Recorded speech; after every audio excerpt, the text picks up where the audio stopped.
नमस्कार दोस्तों, मैं अंकुर उपाध्याय स्वागत करता हूं आप सभी का आपके अपने YouTube channel share market analysis में।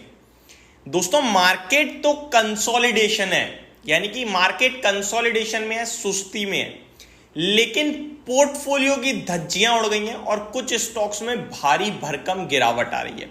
और उन कुछ स्टॉक्स में से एक स्टॉक का नाम है इजी ट्रिप प्लानर्स या फिर ईज माई ट्रिप के नाम से भी आप इसे जानते हैं। ये स्टॉक 17% तक क्रैश हो गया है, हालांकि अभी 14 साढ़े 14% करीब गिरकर ट्रेड करता हुआ दिख रहा है। कुछ स्टॉक्स में तेजी भी आ रही है, धुआंधार तेजी आ रही है, लाइक ई क्लर्क सर्विसेज 11% ऊपर है, एचईजी में तेजी है, 5 स्टार, टाटा कॉम, ये स्टॉक रैली भी कर रहे हैं, तो गिरने वाले स्टॉक्स की भी संख्या कम नहीं है। एक बार मैं आपको मार्केट का अपडेट दे दूं, निफ्टी 50 पॉइंट घटकर 25,900 के करीब ट्रेड कर रहा है, सेंसेक्स 84,800 पे है और बैंक निफ्टी 54,000 के ऊपर बना हुआ है अभी तक। मार्केट ब्रेथ काफी ज्यादा नेगेटिव है, एक बढ़ने वाले शेयर के सामने मोर देन 2 शेयर्स नीचे हैं एनएससी पे, और उससे भी खराब मार्केट ब्रेथ बीएससी पे दिख रही है।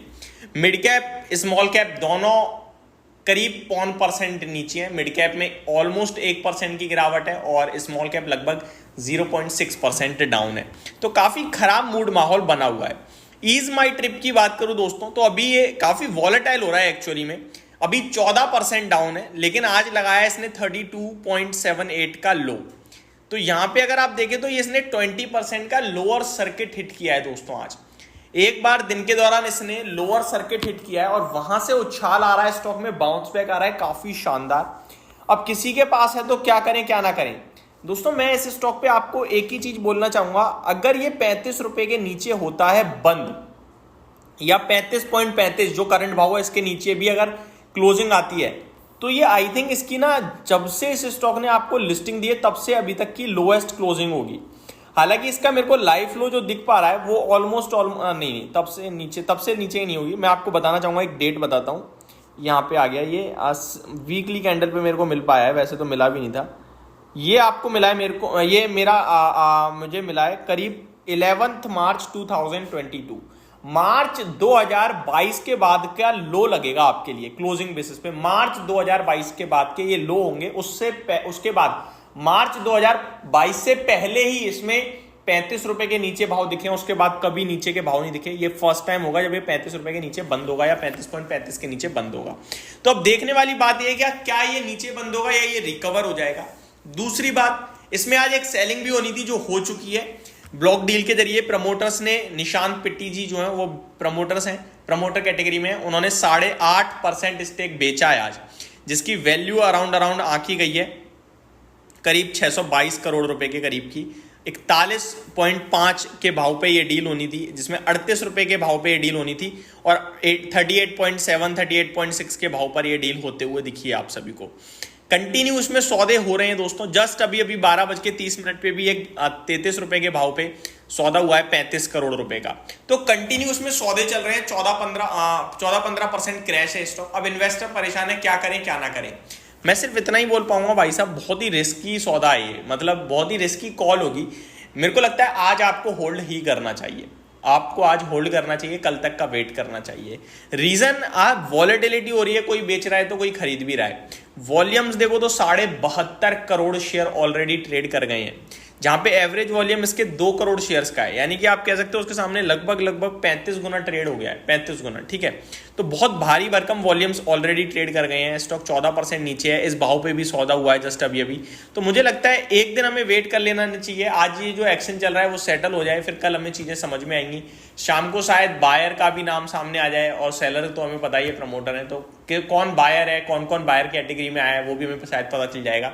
तो ज्यादा अच्छा रहेगा हमारे लिए डिसीजन लेना।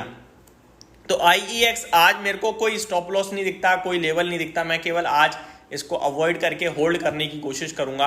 बस इतना ही मैं आपसे कहना चाहूंगा। बात करें और स्टॉक्स के बारे में, तो दोस्तों खबरों के दम पर तो एक्शन चल ही रहा है कंटिन्यू आप सभी के लिए। ओला इलेक्ट्रिक भी करीब 2% नीचे आता हुआ दिखा है। इसके लिए भी एक खबर आई है, company is facing significant complaints regarding its after sales service impacting customer satisfaction and brand reputation। समझ रहे हो उस बात को, इस बात की अपने आप में बहुत वैल्यू है और इसके ऊपर मैं डिटेल वीडियो बनाऊंगा, क्योंकि मैं ओला इलेक्ट्रिक पे नेगेटिव बैठा हुआ हूं काफी समय से। मैंने ट्रोलिंग झेली है, जब जब इस स्टॉक पे मैंने बात करी है नीचे जाएगा, नीचे आता है, लेकिन फिर एक रिपोर्ट आती है पॉजिटिव और वो इस स्टॉक में अपर सर्किट लगवा देती है, नेक्स्ट डे से फिर गिरने लगता है। लेकिन जिस दिन अपर सर्किट लगता है, काफी लोग आते हैं उल्टा सीधा बोलते हैं कि भाई आप कह रहे थे गिरेगा, आप कह रहे थे वहां जाएगा, आपके चक्कर में ले नहीं पाया।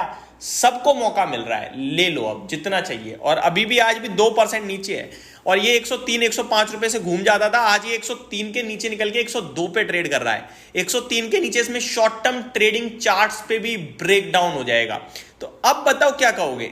चीजें इतनी जल्दी अगर सबको ही पता चल जाती है तो फिर ये शेयर बाजार ही नहीं होता। आप सिर्फ कंपनी को, चीजों को समझ सकते हो, पढ़ सकते हो, डिसीजन ले सकते हो, आप भाव पे कंट्रोल नहीं कर सकते। अगर भाव पे ही कंट्रोल हो गया ना तो फिर ये शेयर बाजार रहेगा ही नहीं। भाव तो इसका असली खेल ही है, भाव ही तो है बस वो जो चीज हमारे आपके किसी के काबू में नहीं है। एक से एक बड़ा इन्वेस्टर ट्रेडर बैठा है यहाँ, किसी के बस की नहीं है भाव, बस वो अपनी रिसर्च करता है और फिर सौदा डाल देता है। सही बैठ गया तुरंत पैसा बन जाता है, गलत बैठ गया आगे पीछे होके पैसा बन जाता है। हर जगह कोई ना कोई ट्रेड करने वाला बैठा है, हर जगह। अगर कोई खरीद रहा है तो कोई बेच रहा है। तो मेरे हिसाब से एक ही स्मार्ट हो सकता है उन दोनों में से। तो मेरे को लगता है अभी ओला इलेक्ट्रिक ना मजा ही नहीं है भाई साहब। और ये जो कंपनी कह रही है बहुत बड़ी बात है, आप खुद सोचो इसका क्या मायना है वो सोचो। ये कह रही है कि आप खरीद तो रहे हो ओला की गाड़ी, लेकिन उसके बाद कोई दिक्कत आ रही है, क्या करोगे बताओ ना? सर्विस ही नहीं है, वो सबसे बड़ी प्रॉब्लम है। और गाड़ी तो एक बार ली जाती है, सर्विस बार बार होती है, तो वो चीज ही खराब है तो फिर कैसे काम चलेगा? तो ये सारी चीजें आपको समझनी चाहिए। बाकी स्टॉक वापस से ऊपर आ जाए तो कुछ कर नहीं पाऊंगा, लेकिन यही कहूंगा कि अभी पैसा लगाओगे तो सही नहीं है, नीचे लगा लेना, रिस्क लेनी है ले लेना। तो ये मेरी तरफ से अपडेट थी, होप आपको सारी चीजें समझ में आई होंगी। Thank you so much for watching this video, have a great day guys.